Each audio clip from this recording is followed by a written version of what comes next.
Michael Whittaker est en piste. Il monte ici à Amé. Cheval belge pour Michael Whittaker. Fils de Non-Stop, ce cheval de 12 ans. Désormais, Michael Whittaker qu'on ne présente plus, qu'on n'a plus besoin de présenter. Hein, l'un des membres de cette dynastie. Whittaker, attention, avec un petit peu de réussite déjà sur cette barrière. Michael qui ne faisait pas partie de l'équipe anglaise championne olympique cet été à Londres. Mais en revanche, il faisait partie de l'équipe qui avait décroché la médaille d'argent en 84 à Los Angeles.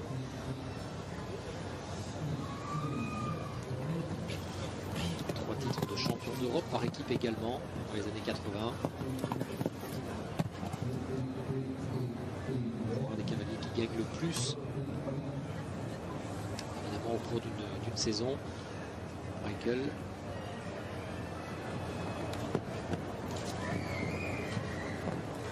Il n'apparaît plus sur la première page du listing mondial.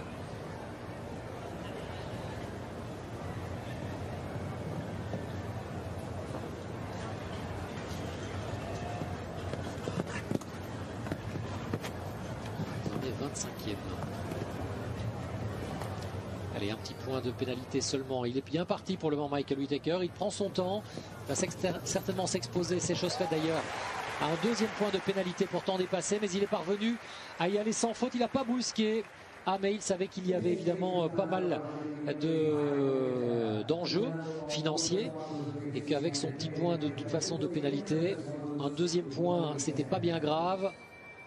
Il serait de toute façon classé derrière les doubles sans faute.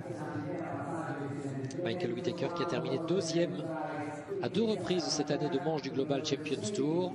La première c'était à Valence en début de saison et la deuxième fois c'était du côté d'Estoril au Portugal.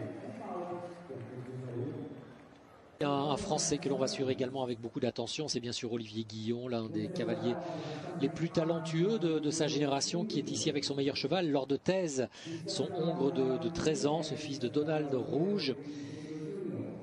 Olivier Guillon qui vient d'acquérir un nouveau cheval également, qui s'appelle Silver 2 de Virton. Un des frères de l'international Ramsès de Virton, qui évolue en Grand Prix sous la selle de Nadine Traber.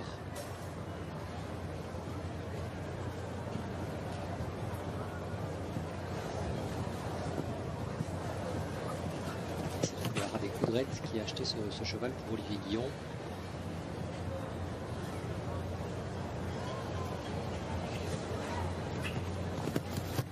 C'est toujours très régulier.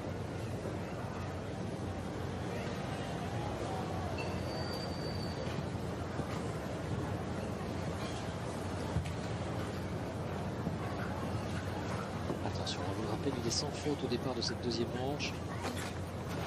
S'il parvient à doubler, eh bien il sera en tête de ce Grand Prix et assuré dans ce cas-là d'accéder à un éventuel barrage, pour autant que d'autres cavaliers le rejoignent. Attention, le triple maintenant, il est difficile. Il a accéléré un petit peu le rythme en cette fin de parcours parce qu'il a vu que le chrono était un petit peu juste peut-être.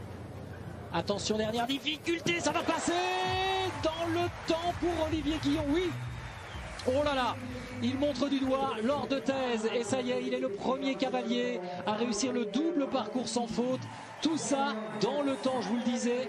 Il s'en est fallu de peu, ceci dit, mais il l'a très bien réussi. Bravo Olivier. Et on est désormais une des meilleures cavalières au monde, bien sûr. Une des cavalières les plus régulières, une de celles qui gagne le plus. C'est Edwina Alexander Top, c'est ce cheval exceptionnel français, mais qui a vraiment des qualités énormes et une longévité qui nous ravit. C'est Tito du Château, un petit cheval monté par Michel Écart au début de sa carrière, puis vendu à Yann Tops pour le compte de celle qui partageait sa vie, Edwina Alexander en l'occurrence. Voilà l'Australienne qui s'élance dans ce deuxième tour. À l'assaut bien sûr du résultat obtenu par Olivier Guillon. le seul pour le moment cavalier à avoir décroché, je vous le rappelle, le double sans faute.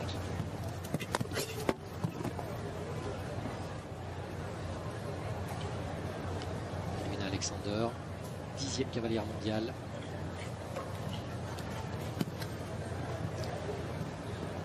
Victorieuse cette année du Grand Prix de Doha en ouverture de saison. Puis 2 fois 2e à Lausanne et à Cannes. Battue par Gertrude Schröder en France.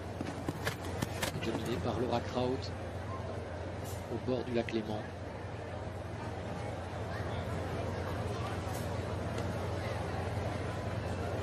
Attention.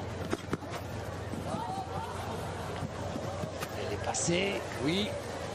Attention, Edwina Alexander prête à rejoindre Olivier Guillon pour cela. Se défaire de ce dernier gros auxerre blanc et noir. Ça passe et largement dans le temps pour l'Australienne. Il y aura barrage. Elle représente la Suisse. Elle est mignonne comme un cœur. C'est Clarissa Crota, la Suissesse, qui monte ici West Side. Cheval de 13 ans, fils de Baloubé du Rouet. Un cheval répertorié au studbook belge, le BWP.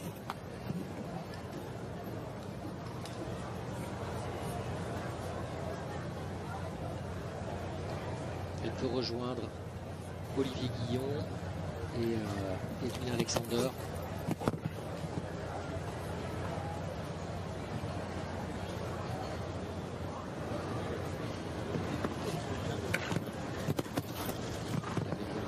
Aux derniers Jeux Olympiques pour la Suisse. Attention, ça passe pour le moment pour Clarissa Crota.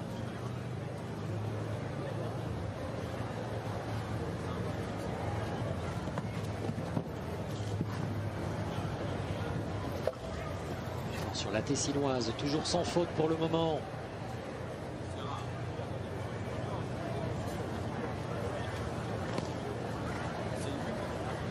Le triple maintenant.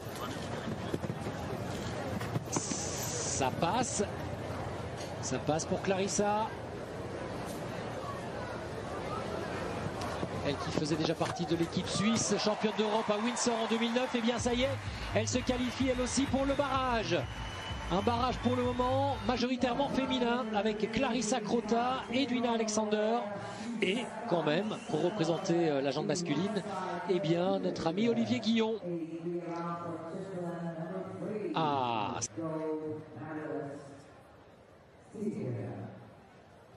Il ne reste plus que 2 cavaliers qui doivent encore s'élancer dans ce deuxième manche pour tenter de rejoindre les 3 couples qui sont parvenus à réussir le double sans faute. Parmi eux, je vous le rappelle, Steve Gerda, c'est lui qui est en piste maintenant. Steve Gerda, associé à Nino Desbuissonnets, celui qui a réussi l'exploit des Jeux Olympiques.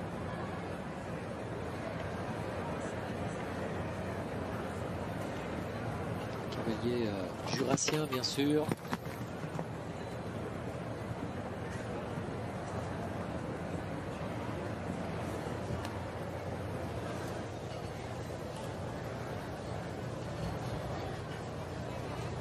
Et le couple médaillé d'or à Londres qui va tenter d'être double sans faute aujourd'hui aussi, ici. Ce fils de Canaan, bien connu évidemment des Français. Nino Desbuissonnets qui est un seul Français. Hein. Fils de Canaan, petit-fils de Narcos.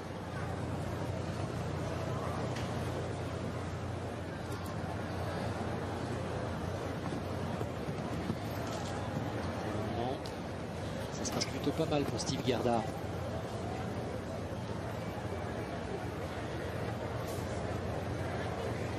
Ans depuis le mois de juin dernier. Et long et sec, Steve Gerda. Oui, pour le moment, le cavalier de Basse-Cour réussit bien. C'est sa ville natale, hein, Basse-Cour. Attention, dernière difficulté. Le couple olympique qualifié également pour le barrage. En plus d'Edwina Alexander, de Clarissa Crota, il y aura donc 2 Suisses, mais également un Français, ce sera Olivier Guillon. Un barrage qui se densifie dans la dernière ligne droite. Il ne reste plus qu'un seul cavalier qui peut rejoindre désormais Steve Gerda et ses acolytes. Steve Gerda qui avait débuté lui sa carrière professionnelle en montant chez le cavalier suisse Beat Mendley, bien connu également.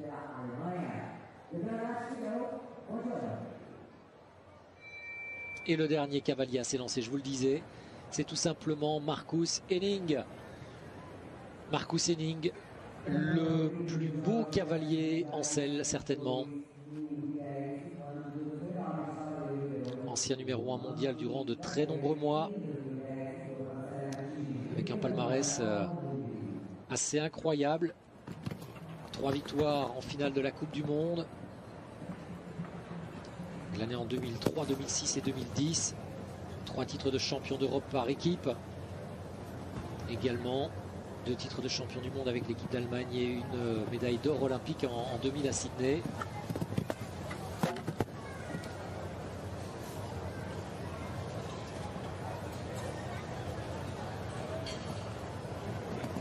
Que dire de tous ces succès obtenus dans les manches du Global Champions Tour et dans les autres épreuves de Coupe du Monde. Marcus Henning.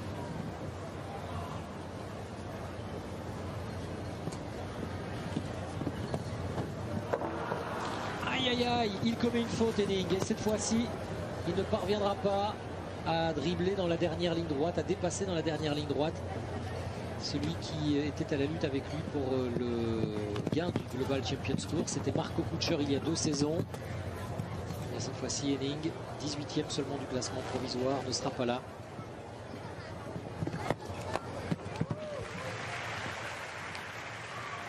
Et au final 4 points de pénalité pour Marcus Henning.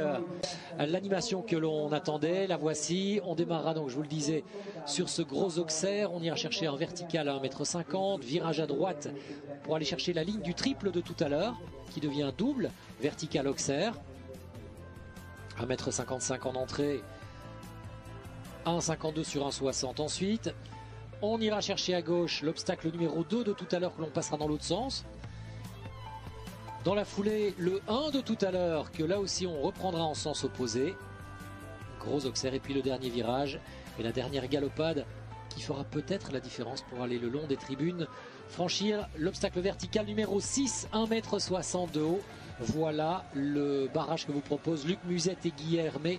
Georges, les 2 chefs de piste de ce concours. Edwina Alexander. Alors là, on a une guerrière également. Edwina, l'Australienne, qui s'est imposée en tout début de saison, et bien rêverait évidemment de boucler la boucle en remportant la dernière manche, celle de Rio, sur le dos d'Ito du Château, un véritable guerrier, un cheval exceptionnel, cheval français de 16 ans désormais, mais qui conserve des qualités, des aptitudes physiques et puis surtout un cœur fantastique.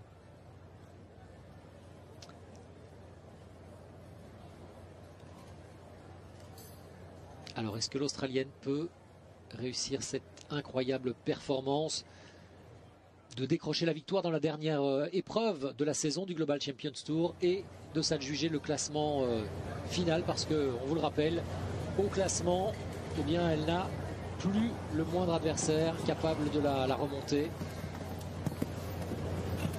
Qui va encore une fois gagner le jackpot aujourd'hui. Elle est partie sur des bases très élevées. Elle sait que la concurrence de Crota et de Gerda est redoutable. Elle est bien pour le moment, elle est bien. 12,96 comme temps intermédiaire. Attention sur vertical, le virage est bon et Ito du Château respire la forme. Il a bien récupéré du voyage.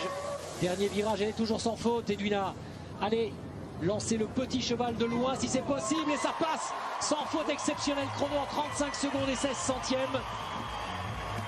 Elle vient de mettre la barre très très haut, Edwina. 35 secondes et 16 centièmes. L'Australienne qui va probablement pousser les 2 derniers cavaliers dans leur dernier retranchement.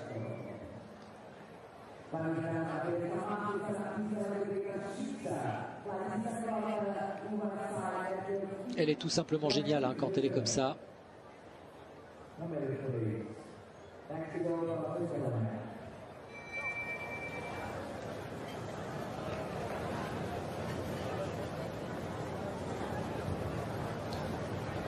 donc retrouver face à elle désormais Clarissa Crota.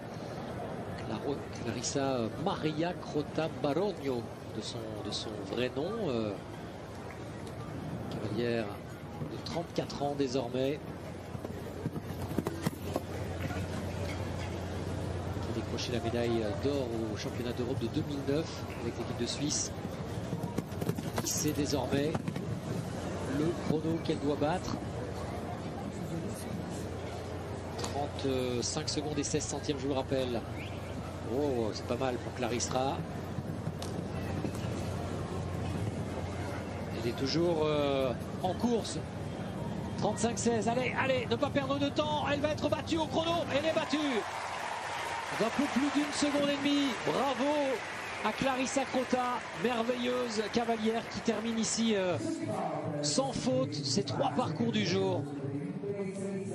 Mais légèrement devancée au chrono par Edwina Alexander.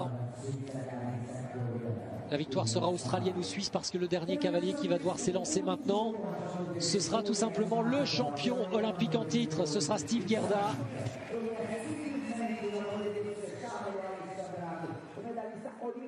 Steve Gerda qui reste sur une saison 2012 évidemment exceptionnelle par son titre olympique, mais qui pour le reste n'était pas parvenu à réussir une énorme performance dans ce Global Champions Tour. Il avait été relativement régulier en milieu de saison à Hambourg, à Wiesbaden et à Cannes, mais sans jamais réussir un top 5. Ce sera peut-être le cas aujourd'hui.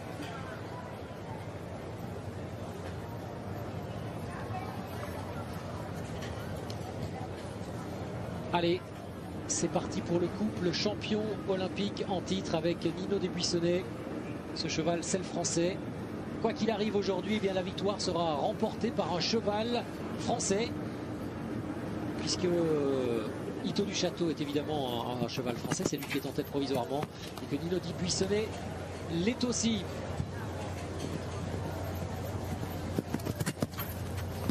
Allez, pour le moment, une demi-seconde d'avance pour le couple olympique. Le virage, il est allé chercher un virage extrêmement serré, ça passe pour Steve Gerda. Il est en avance, indéniablement il est devant. Il a presque le temps de conclure en beauté. Il a le temps de reprendre, 35-16. Et il va priver Edwina Alexander d'un splendide titre ici à Rio. La victoire revient à celui qui s'est imposé lors des Jeux Olympiques. Saison de rêve pour Steve Gerda. Victoire ici avec Nino Desbuissonnet en 33 secondes et 23 centièmes. Il colle 2 secondes à Edwina Alexander qui avait pourtant été extrêmement rapide. Mais Dieu que ce Gerda est un cavalier hors norme. Grâce à Nino Desbuissonnet, il a été capable également de faire un virage absolument fantastique après le double. Ce virage à gauche ultra serré où il a certainement gagné 1 à 2 foulées par rapport à Ito du Château. Comme il comptait d'ores et déjà une demi-seconde d'avance à l'issue de la première moitié de parcours, eh bien ça a été au final presque une sinécure si on peut dire. Bravo à Steve Gerda, cavalier suisse absolument remarquable qui s'impose aujourd'hui dans cette finale du Global Champions Tour. Il remporte cette dernière manche de l'édition 2012. On vous rappelle néanmoins que Edwina Tops Alexander pourra se consoler, elle, avec la victoire au classement final de ce circuit, débuté à Doha par une victoire pour l'Australienne et clôturé donc aujourd'hui à Rio par cette victoire suisse, après quelques passages notamment à Cannes, à Monaco, à Chantilly, à Lausanne. On retiendra également le podium, Gerda, Tops et Crota, avec 2 cavaliers suisses sur le podium. La 4e très belle place pour Olivier Guillon et Lord de Thèse, pardon. Steve Gerda.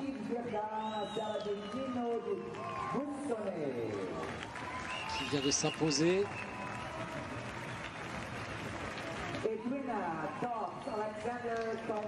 Steve Gerda sur le dos de Nino Desbuissonnet. Ito du Château, un deuxième cheval français, pardon, monté par Edwina Alexander. Et enfin, Clarissa Crota de son côté avec West Side, un cheval belge. Et bien voilà le podium.